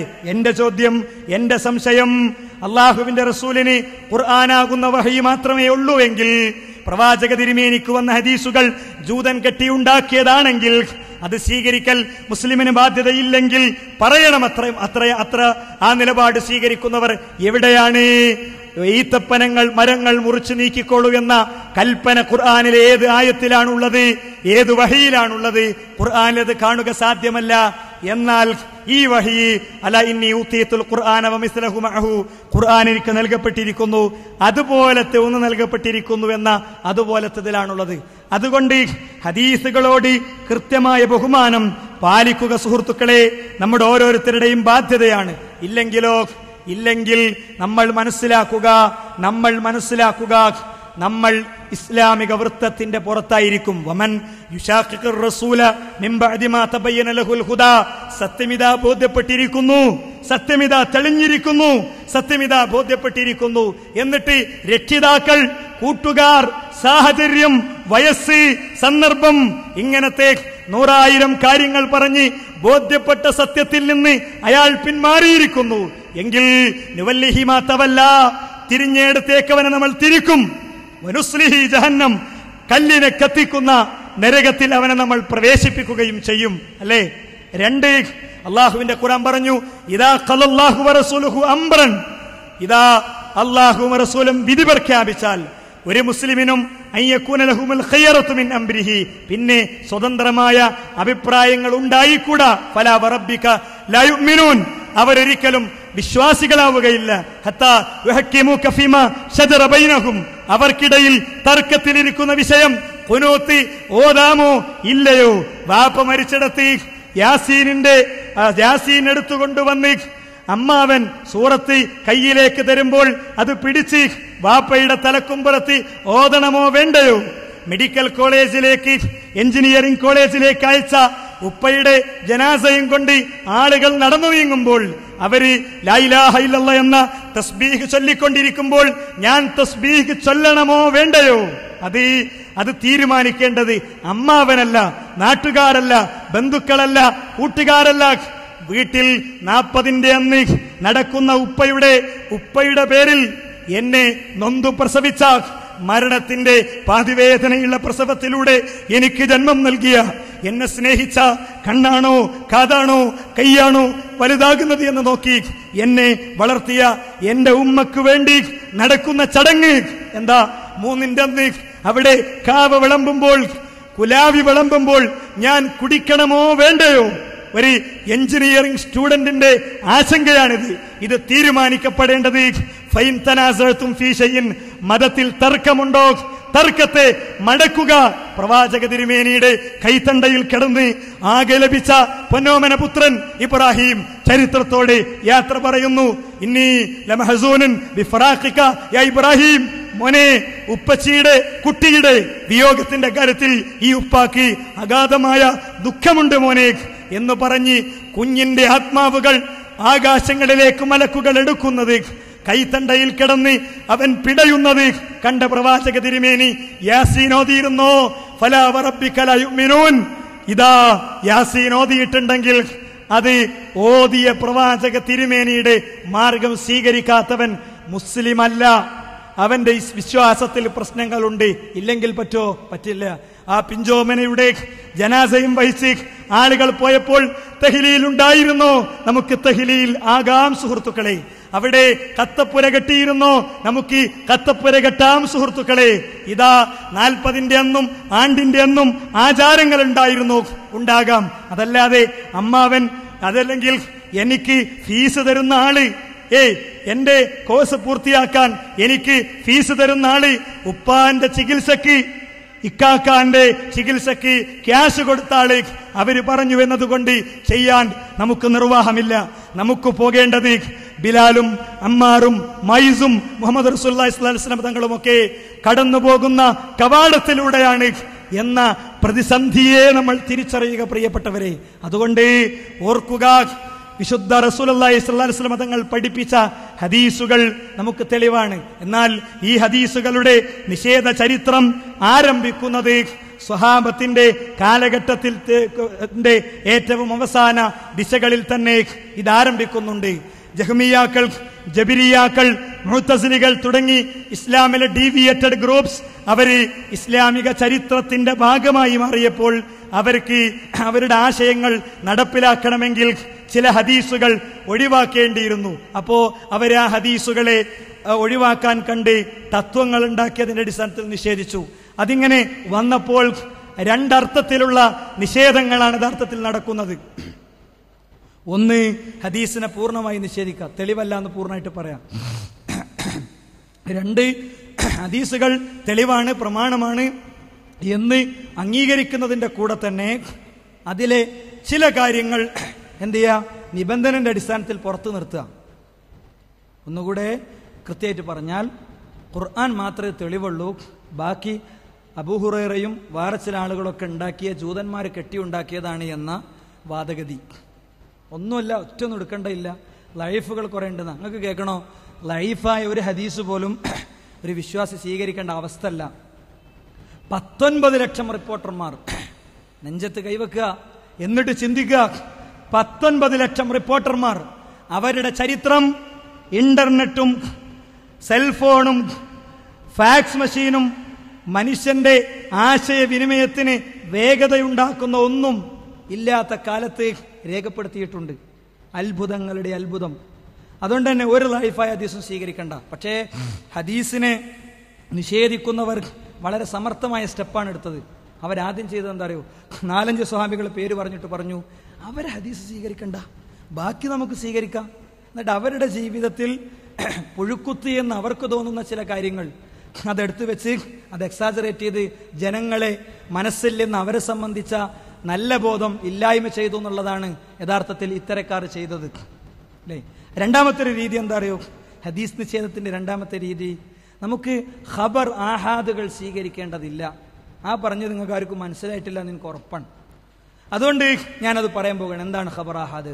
ഖബർ ആഹാദ് എന്ന് പറയുന്നത് ഒരു ഹദീസ്, അതിൻ്റെ ഒരു പരമ്പര ഉണ്ട്. ആ പരമ്പരയിൽ സ്വഹാബികൾക്ക് ശേഷമുള്ളവർ, അവർക്ക് ശേഷമുള്ളവർ, ഇങ്ങനെയാണ് പോവുക. ഇതിൽ ഒരു സ്വഹാബിണ്ട്, കുറേ അവർക്ക് ശേഷമുള്ളവരുണ്ട്, അവർക്ക് ശേഷമുള്ളവരുണ്ട്. പക്ഷേ ഒരു സ്വഹാബി അതിൽ ഉള്ളൂ എന്നതുകൊണ്ട് അതിൻ്റെ പേര് ഖബർ ആഹാദ് എന്നാണ്. ഒരു റാവി ഉദ്ധരിച്ചു പോരുന്ന ഹദീസ്. എന്നാൽ ഒരു സംഘം സ്വഹാബികളുണ്ട്, പക്ഷേ താബിഈ ഒരാളേ ഉള്ളൂ, എന്നാലും അത് ഖബർ ആഹാദാണ്. ഇങ്ങനത്തെ ഹദീസുകൾ അത് വിശ്വാസകാര്യങ്ങൾക്ക് പറ്റൂല എന്നും മൊത്തത്തിൽ പറ്റൂല എന്നും ഇങ്ങനെ രണ്ടഭിപ്രായങ്ങളുണ്ട്. ഈ അഭിപ്രായം കൊണ്ട് ഹദീസ് നിഷേധി ഉദ്ദേശിച്ചത് എന്താ അറിയോ? വളരെ സമർത്ഥമായ ഒരു അജണ്ടയാണ്. ഇതോടുകൂടെ ആയിരക്കണക്കിന് ഹദീസുകൾ ഇസ്ലാമിക പ്രമാണങ്ങളുടെ പുറത്തായി. അതോടുകൂടെ നൂറുകണക്കിന് വിഷയങ്ങളിൽ മുസ്ലിങ്ങൾക്ക് വ്യക്തതയില്ലാതെയായി. ഖബറുമായി ബന്ധപ്പെട്ട, മീസാനുമായി ബന്ധപ്പെട്ട, സിറാത്തുമായി ബന്ധപ്പെട്ട നൂറുകണക്കിന് മസ്അലകളിൽ എന്തു സംഭവിച്ചു? വ്യക്തതയില്ലാതെയായി. ഇസ്ലാമിലെ പല കാര്യങ്ങൾക്കും വ്യക്തതല്ല എന്നുള്ളത് വരുത്തി തീർക്കാൻ ജൂതനുണ്ടാക്കിയ അജണ്ടയെന്ന് ഞാൻ വളരെ ബോധപൂർവം പറയാണ്, അല്ലേ? ഇങ്ങനത്തെ ഒരു രീതി യഥാർത്ഥത്തിൽ നിലനിൽക്കുന്നുണ്ട്. അത് ഹദീസിനു വേണ്ടി ഗ്രന്ഥങ്ങൾ എഴുതുകയും ഹദീസിന്റെ പ്രാമാണികത തെളിയിക്കാൻ വേണ്ടി പുസ്തകങ്ങൾ എഴുതുക പോലും ചെയ്ത ആളുകൾക്ക് ഇത് സംഭവിച്ചിട്ടുണ്ട്. ഒരു വേള സലഫി പ്രസ്ഥാനത്തിന്റെ വേഗതയാർന്ന പോക്കിനിടയിൽ ആ സലഫി പ്രസ്ഥാനത്തിൽ നിന്ന് വേറിട്ടു പോയ ആളുകളിലെ ഒരു കൂട്ടം ആളുകൾ സ്വീകരിക്കുന്ന നിലപാടിതാണ്. വേറൊരു കാര്യം, ബുദ്ധിക്കെതിരായ ഹദീസുകൾ സ്വീകരിക്കേണ്ട, ബാക്കിയൊക്കെ റെഡിയാണ്. ഇസ്ലാം ബുദ്ധിന്റെ മതമല്ലേ? നമ്മളെങ്ങനെ അമുസ്ലിങ്ങളോട് ഇതൊക്കെ പറയാ? അമുസ്ലിങ്ങളോട് അവർക്ക് പറയാൻ കഴിയില്ലെങ്കിൽ ഒരു പറയായിരുന്നാൽ മതി. പറയാൻ കഴിയണം, ആൺകുട്ടികൾ പറഞ്ഞോട്ടെ, അതിന്റെ പേരിൽ ഹദീസ് നിഷേധിക്കേണ്ടതില്ല, അല്ലേ? ബുദ്ധിക്കെതിരായത് തള്ളാന്നാണ്. ബുദ്ധിക്കെതിരായത് തള്ളുകയാണെങ്കിൽ ഖുർആനിന് എത്ര എണ്ണം തള്ളണം? ഒരു നബി കപ്പലിൽ കയറുക, എന്നിട്ട് കടലിലേക്ക് ചാടേണ്ടി വരിക, തിമീങ്കലം വിഴുങ്ങുക, ഒരു കേടും കൂടാതെ ദിവസങ്ങൾക്ക് ശേഷം തിമീങ്കലം പുറന്തള്ളുക. അല്ലേ? ഉണ്ടാകോ? നമ്മൾ ആലോചിക്കും, അവിടെ ആമാശയല്ലേ, അവിടെ ദഹന വ്യവസ്ഥിതിയില്ലേ, കടലിലേക്ക് ചെല്ലുമ്പോൾ ഓക്സിജൻ കിട്ടുകയില്ലല്ലോ. നമ്മൾ പഠിച്ച മെഡിക്കൽ സയൻസിന്റെ തിയറി അനുസരിച്ച് നടക്കൂല. എങ്കിൽ ഖുർആനിലും അങ്ങനെ തന്നെയാണ്, ഇങ്ങനെയുണ്ട്. അതേപോലെ ഹദീസിലും ബുദ്ധിക്കെതിരായ ചില കാര്യങ്ങളുണ്ട്. നമ്മുടെ ലൈൻ എന്താ? 100 കണക്കിന് കാര്യങ്ങൾ പഠിച്ചപ്പോൾ ബോധ്യപ്പെട്ടു അതൊക്കെ സത്യമാണ് സത്യമാണ് സത്യമാണ് സത്യമാണ് എന്ന്. എന്നാൽ ഈ കാര്യം എൻ്റെ ബുദ്ധിയുടെ അപ്പുറത്തുള്ളൊരു കാര്യമാണ്, അതുകൊണ്ട് ഞാനത് സമ്മതിക്കണം. അതാണ് വിനയം എന്ന് പറയുന്നത്. മാത്രല്ല, ഒരു വേള മാറ്റി നിർത്തപ്പെട്ട പല ഹദീസുകളൊന്നുമല്ല വരല്ലേ. മനുഷ്യക്കുഞ്ഞ് ആണാണോ പെണ്ണാണോ എന്ന് തീരുമാനിക്കപ്പെടുന്നത് എപ്പോഴാണ്? XS ക്രോമസോമും XY ക്രോമസോമും ഒക്കെ എക്സും വൈയുമായി തീരുമ്പോൾ ഉണ്ടാകുന്ന ആൺപെൺ മാറ്റങ്ങളെ സംബന്ധിച്ച സയന്റിഫിക് തലങ്ങൾ ഞാൻ നിങ്ങളോട് പറഞ്ഞ് സമയം കളയേണ്ടതില്ല. അത്തരം ഏരിയ നന്നായി അറിയുന്നവരാണ് നിങ്ങൾ. എങ്കിൽ മെഡിക്കൽ സയൻസിന്റെ അപ്ഡേഷൻസ് അനുസരിച്ച് നമ്മൾ അറിയുന്നു, ആണും പെണ്ണും തീരുമാനിക്കപ്പെടുന്നത് ഗർഭാശയത്തിൽ ഇതിന്റെ ആദ്യഘട്ടങ്ങളിൽ തന്നെ ആയിക്കൊള്ളണമെന്നില്ല, മറിച്ച് അതിന് ഒരു പ്രത്യേകമായ സമയവും കാലവും ഒക്കെ ഉണ്ട് എന്ന് റസൂലുള്ളാഹി സ്വല്ലല്ലാഹു അലൈഹി വസല്ലം തങ്ങൾ പഠിപ്പിച്ചു. ഒരു മലക്കിനെ പടച്ചോൻ പറഞ്ഞേക്കും, ഒരു മലക്ക് പടച്ചോന്റെ അടുത്ത് ചെല്ലും, എന്നിട്ട് ചോദിക്കും, ഇതിന്റെ ഉത്തരവാദിത്തമുള്ള മലക്ക് ചോദിക്കും, ഇന്ന നാട്ടിലെ ഇന്ന സ്ത്രീയുടെ ഗർഭാശയത്തിലുള്ള അത് ആണാക്കണോ പെണ്ണാക്കണോ? പടച്ചോൻ പറയുന്നതനുസരിച്ച് മാറ്റുന്നതാണ്. ഈ ഹദീസിനെ പുറത്തു നിർത്തിയവർ ഇന്ന് അകത്തേക്ക് കൊണ്ടുവരുന്നു. ശാസ്ത്രത്തിന്റെ ലാബിൽ മലക്കിനെ തെളിയിച്ചിട്ടില്ല എന്നുള്ളത് സത്യ. മലക്കിനെ തെളിയിക്കാൻ പറ്റൂല. പക്ഷേ ഇത് പ്രവാചക തിരുമേനി സ്വല്ലല്ലാഹു അലൈഹി വസല്ലം തങ്ങൾ പറഞ്ഞ കാലയളവിലാണ് നടക്കുന്നതെന്ന് പറഞ്ഞിട്ടുണ്ട്. ശാസ്ത്രത്തിനെതിരാണെന്ന് പറഞ്ഞ് ഈ ഹദീസ് സ്വീകരിക്കാതിരുന്നാൽ എന്ത് സംഭവിക്കും? ശാസ്ത്രം പറയുമ്പോൾ സ്വീകരിക്കുമ്പോൾ നബിയാണോ വലുത്, ശാസ്ത്രമാണോ വലുത്? നമ്മൾ ആലോചിക്കണം, അല്ലേ? അതുകൊണ്ട് നമ്മൾ പഠിക്കുക. ബുദ്ധിക്കെതിരായത് കൊണ്ട് തള്ളാൻ പറ്റില്ല. പ്രവാചകൻ ഒരു ദിവസം രാവിലെ മക്കത്ത് വന്നിട്ട് പറഞ്ഞു, ഇന്നലെ ഞാൻ ബൈത്തുൽ മുഖദ്ദസിൽ പോയി, ഫലസ്തീനിൽ പോയി, അവിടെ നിന്ന് ഞാൻ അള്ളാഹുവിന്റെ അരികിൽ പോയി എന്ന് പറയാണ്. ഒരാള് ഇന്നലെ രാത്രി ഇവിടെ ഭക്ഷണം കഴിക്കണ നേരത്ത് കണ്ടാ നമ്മളെ കൂട്ടത്തിലെ ഷഫീഖോ ഒരു അഹമ്മദോ ഒരു മുഹമ്മദോ ഏതൊരു കുട്ടി വന്നിട്ട് പറയാം, പിന്നെ ഞാൻ അമേരിക്കയിൽ പോയി ഇന്നലെ രാത്രി, അത് കഴിഞ്ഞതിന്റെ ശേഷം ഞാൻ അള്ളാഹിന്റെ അടുത്തും പോയി എന്ന് അറിഞ്ഞാലേ സംഗതി എനിക്ക് ഇന്നലെ വരെ കുഴപ്പമൊന്നും ഉണ്ടായില്ല, എന്താ പറ്റിയെന്ന് അറിയില്ല, അല്ലേ? നമ്മൾ ഫോൺ ചെയ്യല്ലോ, ഓനെന്തോ പ്രശ്നമുണ്ട് കേട്ടോ, നമ്മളെല്ലാവരും ഓനങ്ങനെ ഒന്ന് പ്രത്യേകം ശ്രദ്ധിക്കും എന്ന് പറയണത് പോലല്ലേ സത്യത്തിൽ വിഷയം. അമേരിക്കയിൽ പോയി വരാൻ ചിലപ്പോൾ ഭയങ്കര ഫ്ലൈറ്റൊക്കെ ചാർട്ട് ചെയ്ത് അങ്ങനത്തെ സ്പീഡുള്ള ഫ്ലൈറ്റൊക്കെ ആയാൽ പോയിക്കൂടെ എന്നൊക്കെ നമുക്ക് ഇന്ന് ചിന്തിക്കാം. ഒട്ടകമല്ലാതെ ഒന്നുമില്ലാത്ത കാലത്ത് ഒട്ടകപ്പുറത്ത് പോയ 2 മാസത്തെ വഴിദൂരം സഞ്ചരിക്കേണ്ട ആളുകൾ അവരുടെ ഇടയിലാണ് റസൂലുള്ളാഹി പറയുന്നത്. ഉടനെ നല്ലൊരു വിഷയം കിട്ടി, കണ്ടില്ലേ? മുഹമ്മദിന് ഭ്രാന്താന്ന് പറഞ്ഞതിന്റെ തെളിവ് കിട്ടിയില്ല കൂട്ടരെ, ആകെ പ്രചരിപ്പിച്ചു. അടുത്ത കാലത്ത് ഇസ്ലാം സ്വീകരിച്ച ചില ആളുകളുണ്ടല്ലോ, അവരെ കൺഫ്യൂസ്ഡായി. സിദ്ദീഖ് റളിയല്ലാഹു അൻഹു ആണ് നബിന്റെ ഏറ്റവും വലിയ സപ്പോർട്ട്. അദ്ദേഹം ഒന്ന് പിന്മാറിയാൽ നബിക്ക് മക്കയിൽ പിന്നെ ആരുമില്ല. വലിയ ഖുറൈശി നേതാക്കന്മാർ സിദ്ദീഖ് അള്ളാഹിന്റെ അടുത്ത് ചെന്നു, ഞങ്ങളൊരു വിഷയം സംസാരിക്കാൻ വേണ്ടി വന്നതാ. അവര് കാര്യഗൗരവത്തോടുകൂടെ അവതരിപ്പിച്ചു. മുഹമ്മദ് പറഞ്ഞ പുതിയ കാര്യം അറിഞ്ഞില്ലേ? എന്തേ ഇങ്ങനെയെല്ലാം ഉണ്ടായി എന്നവൻ പറയുന്നുണ്ട്, നിങ്ങൾ വിശ്വസിക്കുന്നുണ്ടോ? അല്ല, മുഹമ്മദ് നബി അങ്ങനെ പറഞ്ഞോ? അപ്പോൾ അവർക്കൊരു പ്രതീക്ഷ, സിദ്ദീഖിനെ കിട്ടാൻ പോവുകയാണ്. സിദ്ദീഖിന്റെ പ്രശ്നം തീരാൻ പോവുകയാണ്. അതെ, സത്യമായിട്ടും പറഞ്ഞു. അതെ, നിങ്ങൾ പറഞ്ഞത് ശരി തന്നെയല്ലേ? അതെ, എങ്കിൽ അതുണ്ടായിട്ടുണ്ട്. അന്ന് അവർ കൊടുത്ത പേരാണ് സിദ്ദീഖ്, സത്യപ്പെടുത്തുന്നവൻ എന്ന്. അബൂ ഖുഹാഫ എന്ന് മക്കക്കാർ വിളിച്ച വ്യക്തി സിദ്ദീഖ് ആയത് എങ്ങനെ അറിയോ? ഇങ്ങനെയാണ്. എന്താ സംഭവിച്ചത്? മുത്ത റസൂല് പറഞ്ഞതാണോ? ഉണ്ടായിട്ടുണ്ടാകും.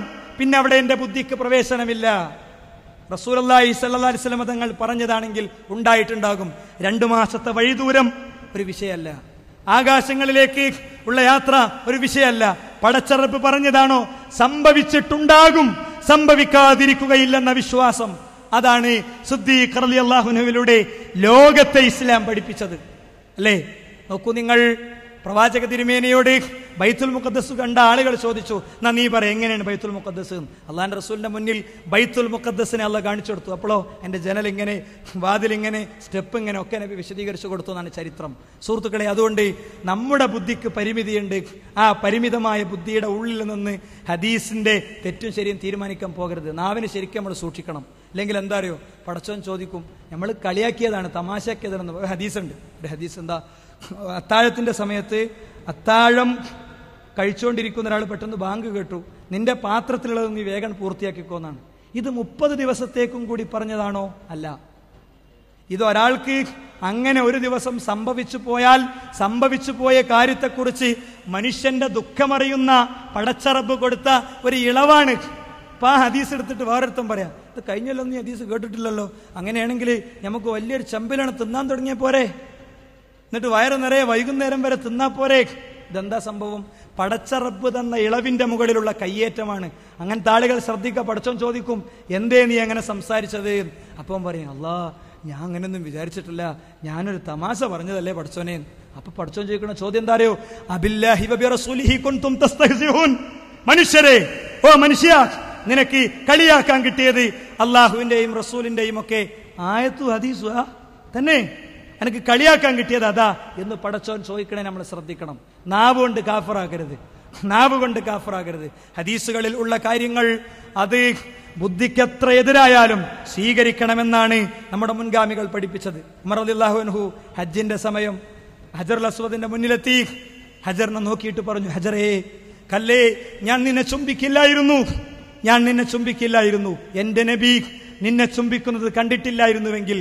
ആ പറഞ്ഞ വാചകത്തിനൊരു ഫ്ലാഷ് ബാക്ക് ഉണ്ട്, നിങ്ങൾക്കറിയോ? ആ ഫ്ലാഷ് ബാക്ക് എന്താണ്? മക്കയിലെ പുണ്യവാന്മാരായി ചിത്രീകരിക്കപ്പെട്ട വിഗ്രഹങ്ങൾക്കും ബിംബങ്ങൾക്കും അതേപോലെ തന്നെ പൂജാ വിഗ്രഹങ്ങൾക്കും മുന്നിൽ തലകുനിക്കുന്ന ഉമറിൽ നിന്ന് ആത്മാഭിമാനമുള്ള ചരിത്രത്തെ നയിക്കുന്ന ഉമറിനെ സൃഷ്ടിച്ച തൗഹീദിന്റെ മനസ്സ് അദ്ദേഹത്തിന് കൊടുത്ത വാക്കാണത്. എന്താ? ഞാൻ ഒരുപാട് കല്ലുകളെ പൂജിച്ച ആളാണ്, പക്ഷേ കല്ലേ, നിന്നെ ഞാൻ പൂജിക്കില്ലായിരുന്നു. എങ്ങനെയാണെങ്കിൽ എന്റെ നബി ഇവിടെ വന്നപ്പോ കുനിഞ്ഞു നിന്ന് നിന്നെ ഉമ്മ വെച്ച് പിരിഞ്ഞു പോകുന്നത് ഞാൻ കണ്ടിട്ടുണ്ട്. നബി ഉമ്മ വെച്ചാൽ പിന്നെ എനിക്ക് നോ ഡൗട്ട്, ഒരു സംശയമല്ല, ഞാൻ ചെയ്യും. അതുകൊണ്ടാണ് അലി റളിയല്ലാഹു അൻഹു പറഞ്ഞത്, ലൗ കാന ദീനു ബിർറഈ, ദീന് തീരുമാനിക്കപ്പെടുന്നത് ഓരോരുത്തരുടെയും സ്വതന്ത്രാഭിപ്രായം കൊണ്ടാണെങ്കിൽ ലക്കാൻ, നിശ്ചയം ആകുമായിരുന്നു ഖുഫയുടെ കാര്യത്തിൽ. എന്താ ഖുഫ? നിങ്ങൾ ഷോക്സ് ഇടുകയാണെങ്കിൽ രാവിലെ കുളിച്ച് ഒളു ചെയ്ത് വൃത്തിയായതിന്റെ ശേഷം ഇട്ട ഷോക്സ് ആണെങ്കിൽ നിങ്ങൾക്ക് ആ ഷോക്സ് തടവിയാൽ മതി.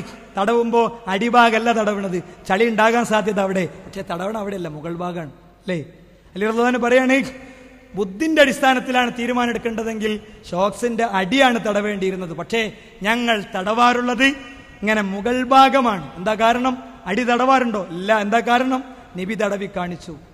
ആ റസൂലുള്ളാഹി സ്വല്ലല്ലാഹു അലൈഹി വസല്ലം തങ്ങൾ പഠിപ്പിച്ചെടുത്തേക്ക് നമ്മൾ എത്തണം. എന്നാൽ ഇത്തരം രംഗത്ത് പ്രവാചക തിരുമേനി പഠിപ്പിച്ചതിന്റെ അപ്പുറത്തേക്ക് പോയാൽ ഇസ്ലാമിക സാങ്കേതിക ശബ്ദങ്ങളിൽ അതിന് 2 പേരുണ്ട്. ഒന്ന് ഒലുവ്, 2 ബിദ്അത്ത്. എന്താ ഒലുവ് എന്ന് പറയുന്നത്? മതത്തിൽ ഉള്ളതിന്റെ അപ്പുറത്തുണ്ടാക്കുക, അല്ലെ? അതിർത്തിക്കപ്പുറത്ത് പോകുക. അതിർത്തിക്കപ്പുറത്ത് പോയതിനെ കുറിച്ച് സംസാരിക്കണമെങ്കിൽ അതിർത്തിയെക്കുറിച്ചുള്ള വ്യക്തമായ ബോധ്യം നമുക്ക് വേണം. എന്താണ് ഇസ്ലാമിൽ ഒരു കാര്യം അതിർത്തിയുടെ ഉള്ളിലാകുക? അല്ലാഹു റസൂലും പറഞ്ഞതൊക്കെ അതിർത്തിയുടെ ഉള്ളിലാണ്.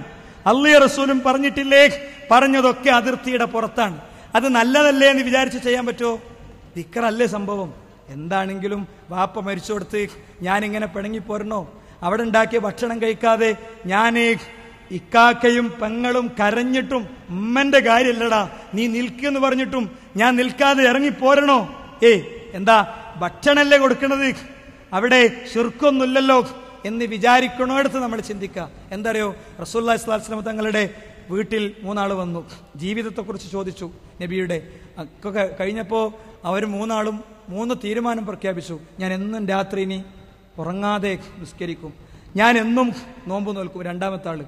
3-ാമത്തെ ആള് പറഞ്ഞു, ഇനി കല്യാണം കഴിക്കണ പരിപാടിയില്ല, നിർത്തിവെച്ചു. ഞാൻ അങ്ങനെ ഒരു പ്ലാനിങ് എനിക്കുണ്ടായിരുന്നു, അത്രയും സമയം കൂടി ആരാധനയിൽ ചെലവഴിക്കാലോ. വിവരമറിഞ്ഞ റസൂലുള്ളാഹി വിളിച്ചു, ഇത് ഒലുവാണ്, ഇത് അതിർത്തിന്റെ അപ്പുറത്തുള്ള കാര്യമാണ്. എന്നിട്ട് നബി പറഞ്ഞു, ആരാധന എന്ന് വിചാരിച്ച് ഇങ്ങനെ ഈ ഏർപ്പാട് പറ്റൂല, രാത്രി ഞാൻ ഉറങ്ങിയിട്ടുണ്ട്, നിസ്കരിച്ചിട്ടുണ്ട്.